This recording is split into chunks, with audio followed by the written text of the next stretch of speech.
Assalamualaikum warahmatullahi wabarakatuh. Kami dari kelompok 1 akan memaparkan materi terkait data statistik, yang mana dengan kita belajar data statistik ini kita dapat memahami definisi dan juga jenis-jenis data dalam ilmu statistika, yang mana saya Ahmad Rozin nanti akan memaparkan materi yang pertama dan nanti dilanjutkan oleh teman saya Mas Saiful Anam yang akan memaparkan materi kedua gitu. Untuk yang pertama langsung saja, untuk menyingkat waktu ya, langsung saja kita bahas ya tentang statistik dan juga statistika. Nah, kita itu harus tahu dulu apa itu statistik dan apa itu statistika. Nah, ini kita harus tahu perbedaannya ya. Jangan sampai kita itu keliru dalam memahami. Nah, kalau statistik itu apa? Statistik itu adalah kumpulan angka atau fakta tersusun dalam tabel yang menggambarkan persoalan tertentu. Ini merujuk pada data atau nilai dari sampel. Nah, itu adalah pengertian daripada statistik. Lah, gampangannya statistik itu apa? Gampangannya kumpulan data atau angka. Jadi lebih ke kumpulan data atau angkanya, hasil penerapan metode statistika. Gitu lah. Itu kalau statistik. Sedangkan statistika ya, kalau statistika itu adalah ilmu pengetahuan yang mempelajari cara mengumpulkan, menyajikan dan menganalisis dan menarik kesimpulan dari data. Gampangnya statistika itu gampangnya cabang ilmunya yang digunakan untuk mempelajari cara mengumpulkan, cara mengolah, cara menyajikan, cara menganalisis dan menarik kesimpulan dari sebuah data. Nah, untuk lebih ringkasnya, jadi statistika itu adalah ilmu tentang metode. Jadi statistika itu adalah ilmu tentang metodenya, tapi kalau statistik itu adalah hasil penerapan metodenya. Ya, hasilnya itu statistik. Gitu ya. Nah, sedangkan kalau data statistik itu adalah informasi hasil pencatatan atau pengukuran yang dapat berupa angka, simbol maupun kategori tertentu yang digunakan sebagai dasar analisis dan juga pengambilan keputusan. Ya, itu kalau data statistik. Ya, ingat-ingat. Nah, perkembangan statistika ini telah berlangsung sejak zaman kuno dan juga digunakan untuk berbagai kepentingan pemerintah, sosial dan juga ilmiah. Gitulah. Oke, selanjutnya kita akan membahas terkait jenis-jenis data. Nah, jenis-jenis data di sini ada banyak, ada 3 ya. Yang pertama, jenis-jenis data berdasarkan sifatnya, yang kedua berdasarkan skala pengukuran, dan yang terakhir berdasarkan sumbernya. Nah, untuk yang pertama adalah jenis data berdasarkan sifatnya. Nah, ini ada 2. Ada data kualitatif dan juga ada data kuantitatif. Nah, kalau data kualitatif itu lebih bersifat deskriptif, berupa narasi, kata-kata ataupun simbol. Ini bisa diperoleh dari hasil wawancara, hasil observasi ataupun diskusi kelompok. Ya, ini tujuannya apa? Bertujuan untuk memahami makna dan juga konteksnya. Nah, terus yang kedua adalah data kuantitatif. Data kuantitatif itu bagaimana? Data kuantitatif itu adalah data yang berbentuk angka yang dapat dihitung dan dianalisis statistik dan diperoleh melalui survei, kuesioner dan juga eksperimen. Nah, dengan cara seperti itu, dengan cara eksperimen, karena data kuantitatif ini kan berbentuk angka dan juga dapat dihitung dan dianalisis secara matematis. Ini tujuannya untuk apa? Untuk melihat pola dan hubungan antar variabel. Itu. Nah, mungkin kalau contohnya ya, kalau berbicara soal contoh, kalau kualitatif ya, data kualitatif contohnya seperti pengalaman belajar siswa, observasi mengajar guru. Lah, itu bisa digunakan untuk data kualitatif. Nah, kalau data kuantitatif contohnya ini ada nih di sini. Nilai ujian, jumlah kehadiran, dan juga skor motivasi belajar. Nah, skor motivasi belajar itu kan bisa berbentuk angka ya. Motivasi skornya berapa? Skor 20, skor 50 dan seterusnya. Begitu. Ya, itu untuk jenis data yang berdasarkan sifatnya. Nah, selanjutnya yang kedua akan kita bahas adalah jenis data berdasarkan skala pengukuran. Nah, ini ada 4 ya, skala pengukuran ada 4. Yang pertama adalah skala nominal. Ini mengelompokkan objek ke dalam kategori tanpa urutan. Contohnya adalah jenis kelamin, warna, agama, ngoten. Jadi gampangannya yang skala nominal itu adalah klasifikasi tanpa urutan. Nah, itu gitu aja lebih simpelnya ya. Nah, terus selanjutnya skala ordinal. Nah, skala ordinal, kalau skala pengukuran data yang ordinal itu adalah menunjukkan tingkatan atau urutan, tetapi jarak antar tingkatan tidak sama. Contohnya peringkat lomba, terus kemudian nilai huruf. Nah, itu yang ordinal. Gampangannya, lebih ringkasnya ordinal itu apa? Klasifikasi dengan urutan. Ya, itu lebih simpelnya gitu aja.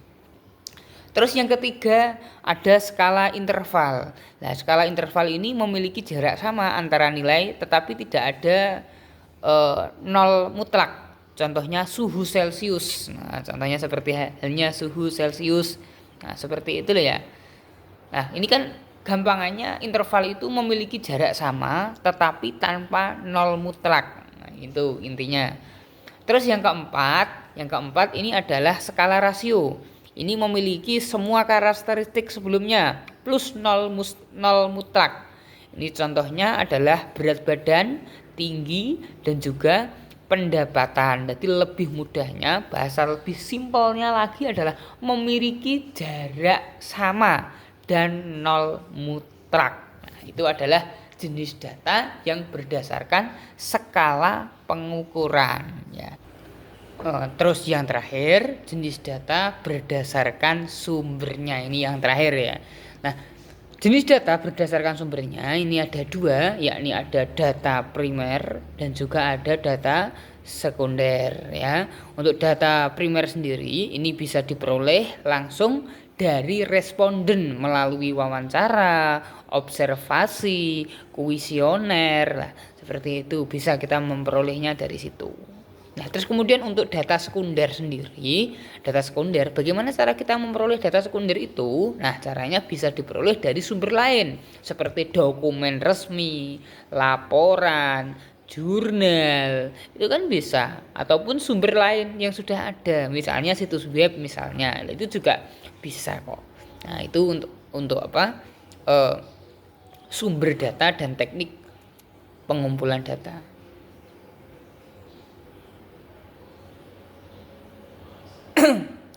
Itu dikata ya, guys. Oke. Nah, itu tadi untuk sumber data ya.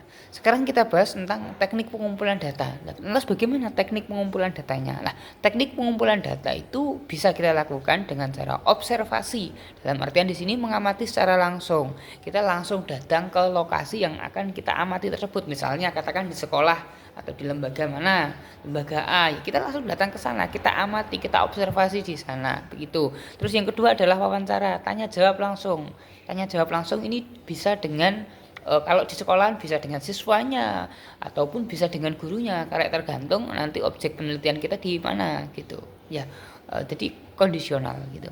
Terus yang ketiga ada angket atau kuesioner. Ini daftar pertanyaan, kita buatkan kuesioner, daftar pertanyaan untuk mereka gitu ya. Cara pengumpulan datanya begitu. Terus selain itu juga kita bisa menggunakan studi dokumentasi. Ini catatan-catatan yang ada. Jadi di situ kan biasanya ada di sebuah lembaga itu ada catatan dokumentasinya bagaimana, track recordnya lembaga tersebut bagaimana, lembaga yang akan kita teliti itu bagaimana. Itu kan ada biasanya. Itu. Terus kemudian yang terakhir adalah eksperimen. Nah, eksperimen itu adalah percobaan terkontrol. Nanti kita coba, kita terapkan itu semuanya. Gitu ya. Mungkin itu yang bisa saya sampaikan. Untuk selanjutnya nanti akan dilanjutkan oleh teman saya Mas Saiful Anam. Sekian dari saya. Assalamualaikum warahmatullahi wabarakatuh. Assalamualaikum warahmatullahi wabarakatuh.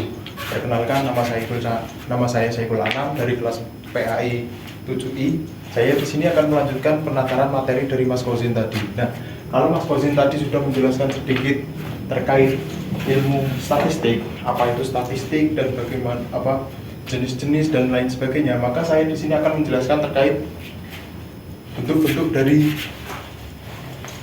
data statistik. Nah, data statistik itu kurang lebih ada 5. Satu tabel, terus ada diagram batang, oke. Kedua ada garis, lalu apa itu yang lingkaran namanya, itu pokoknya yang lingkaran atau persentase, maka diagram bulat atau biasa disebut diagram bulat. Nah, diagram bulat, oke. Diagram lingkaran.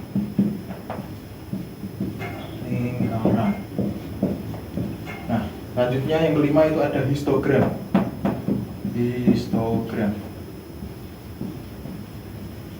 Nah, kita mulai dulu dari yang pertama, yaitu tabel.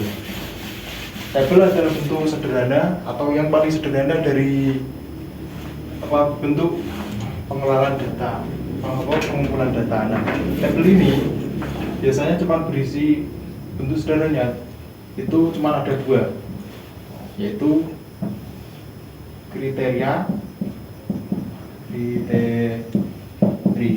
dan juga nilai. Nah, ini yang dimaksud tabel. Nah, kriteria ini misalkan ya perbandingan jumlah anggota kelas.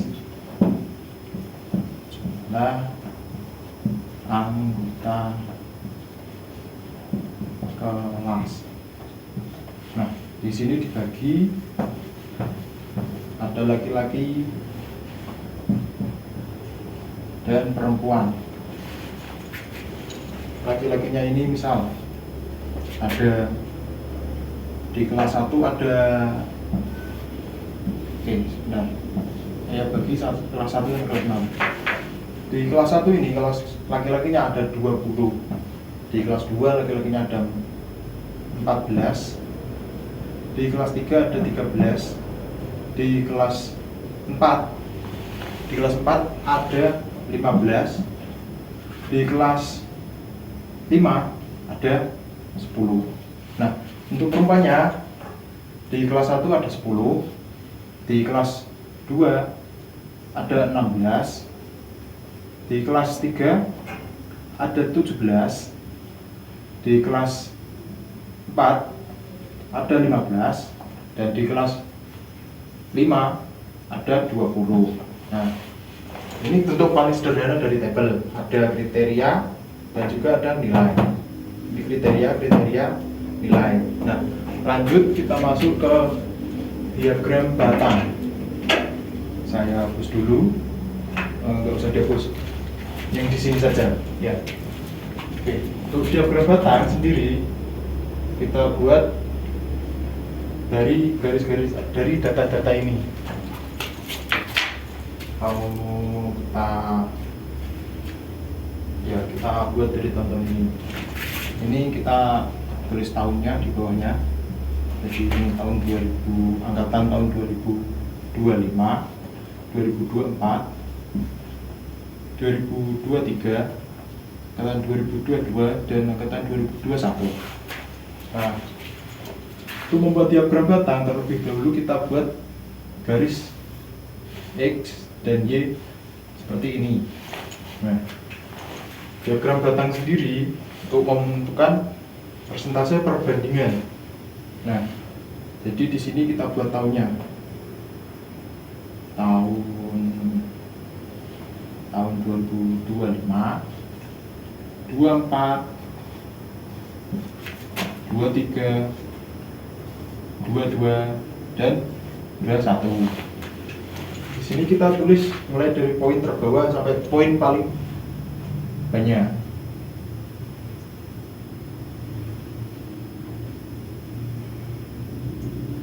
Di sini saya akan buatkan 2 garis antar laki-laki dan perempuan. Jadi nanti tabungnya akan ada 2. Nah, dari yang terkecil dulu, mulai dari 10, lanjut 13, lanjut 14, lanjut ke 15, lanjut 17, lanjut ke 20, 22. Oke, cuma sampai 20. Nah, di sini kita lihat dari tabel datanya data-data ini. Kita buat terlebih dahulu tabel laki-laki di tahun 2025. Laki-lakinya di sini ada 20 anak. Berarti tabelnya kita buat sampai angka 20 untuk laki-laki.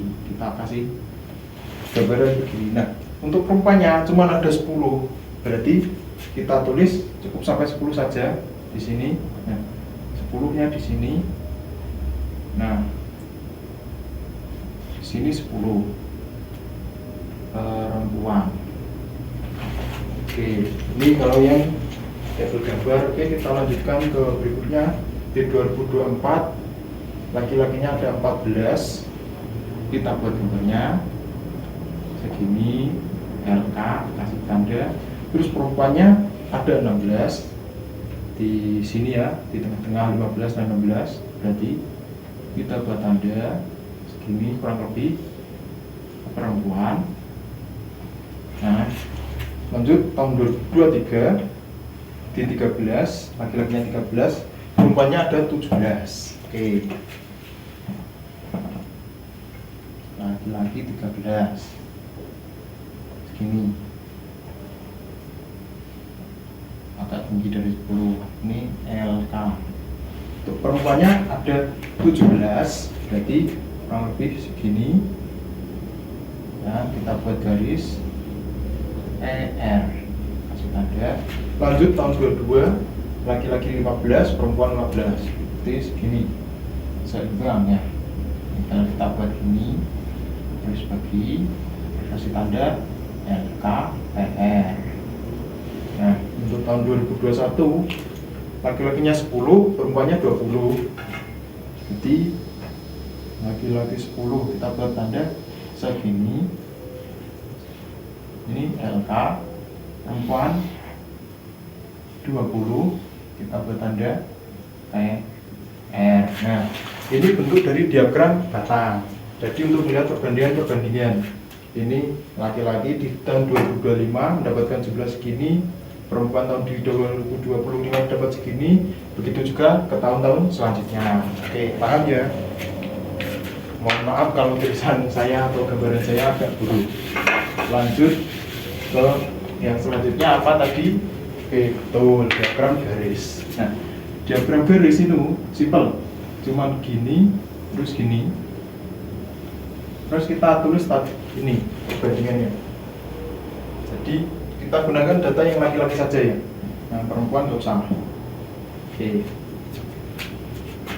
untuk mirip kayak tadi 25, 24, 23, 22, 21. Cuman bedanya kita cuma menggunakan data laki-laki ya.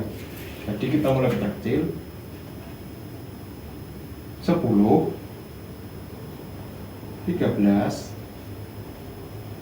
15, atau boleh kita langsung lanjut ke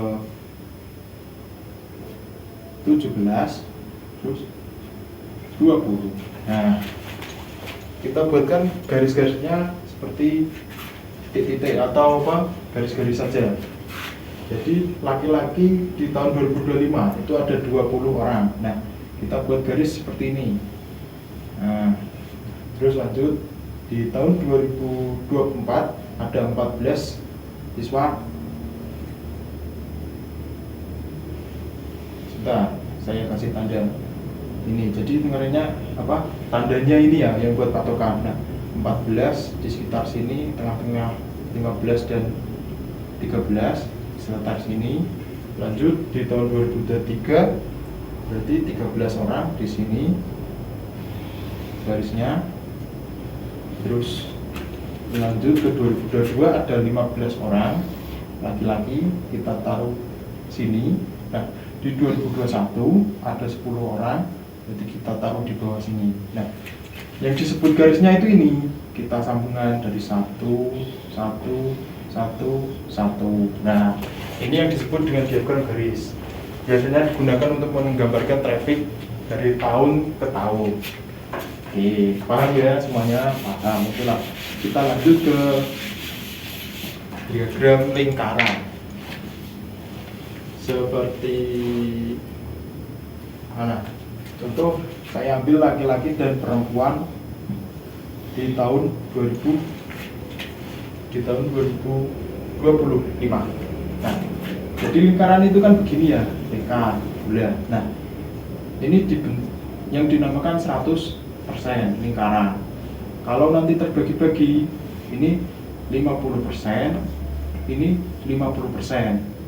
Kalau dibagi lagi, ini 25, 25, 25, 25%. Nah, ini contohnya lingkaran. Tapi karena yang kita mau gunakan data yaitu perbandingan laki-laki dan perempuan di tahun 2025, maka kita kira-kira atau buatkan persentase sekitar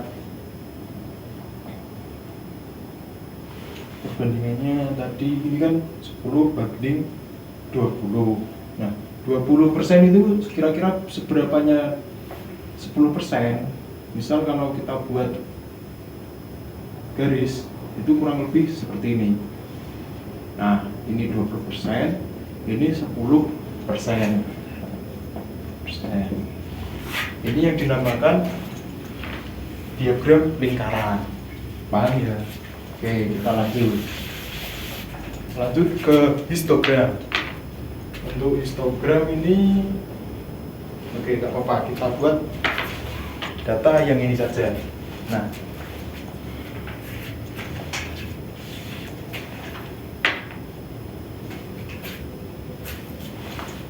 kita buat datanya dari tahun ke tahun. Oke, mirip kayak tadi. Nah, ini samakan tahunnya, cuman tahunnya kali ini kita naik ke atas ya, mulai dari tahun 2021, 22, 23,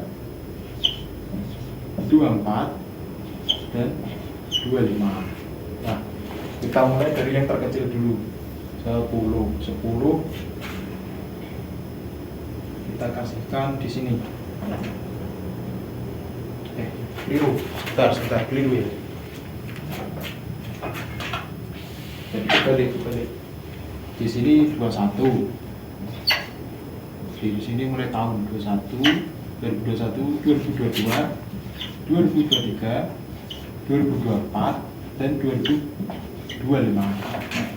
Ini kita perbandingan dari yang terkecil dulu 10%. Nah, 10% ini kita kasihkan 0,5 supaya angkanya itu tidak langsung 10,05 sampai selanjutnya antara 13,5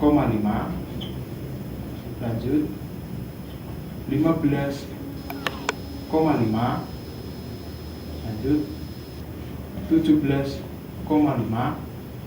terakhir 20,5. Oke. Jadi gini ya. Kita di sini yang horizontal itu tahunnya 2021 sampai 2025. Nah, terus yang vertikal ini angka-angkanya tadi jumlahnya. Nah, kita lihat terlebih dahulu yang kita akan hitungnya itu mulai dari diagram antara jumlah keseluruhan siswa, atau kita mulai dari tahun 2021 dulu ya. Nah, kita hitung mulai dari tahun 2021, kita hitung yang perempuan kali ini antara 2021 sampai 25. Nah, antara 21 dan 25 ini kita carikan apa jumlah siswa perempuannya itu berapa. Nah, 21 sampai 2021 sampai 2022 ini kisaran siswanya ada 35. Berarti ya saya buatkan terlebih dahulu sampai 25,5, 30,5, terus 35,5. Nah, jadi jarak antara 21 sampai 2025 itu siswanya perempuan ada sekitar 35. Nah, siswa PN sampai perempuan. Oke. Selanjutnya antara 2022 sampai 2023 ini siswa perempuannya ada sekitar 32. Kita taruh antara sini, di sinilah laki-laki dan perempuan tahun 2022. Jadi ini sampai ke sini, ini siswa perempuan angkatan 2022 sampai 2023. Nah, lanjut ke 23 sampai 24, ini ada sekitar 33 siswa. Oke, 33, nanti di atasnya sedikit di sini. Oke. Nah, oke, di sini. Lanjut 2025 sampai 2024 ada sekitar 26 siswa di sekitar sini. Enggak terlalu panjang. Nah, di sini. Nah, sudah. Jadi itu tadi sedikit pemaparan dari semacam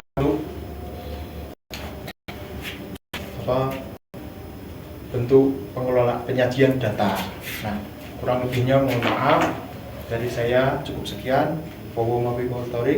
Wassalamualaikum warahmatullahi wabarakatuh.